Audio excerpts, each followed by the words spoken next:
Facials different types, hydra, vampire, carbon laser ఇలా ఉన్నాయి. ఏ facial ఎవరికి వాడాలి, వాడిన తర్వాత స్కిన్లో ఉన్న ఏ లేయర్ని అది రిమూవ్ చేయటం, ఎక్స్ఫోలియేట్ చేయటం కానీ రీజువనేట్ చేయటం కానీ ఆ లెవెల్లో ఏ ఫేషియల్ ఏ లెవెల్లో వర్క్ చేస్తుంది, దాని ఇంపాక్ట్ ఎంతకాలంగా ఉంటుంది ఒకసారి ఎక్స్ప్లెయిన్ చేస్తారా?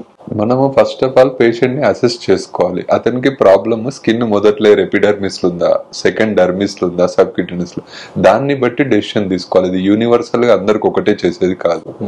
సపోజ్ ఇప్పుడు ఎపిడర్మిస్ లెవెల్లో ఫస్ట్ లెవెల్లో ఉందనుకోండి, పిగ్మెంటేషన్ ప్రాబ్లం ఉందనుకోండి, మెయిన్ గా కెమికల్ పీల్స్ చాలా హెల్ప్ అవుతాయి. Second one carbon peel with laser resurfacing బాగా యూజ్ అవుతుంది, and pico laser will help.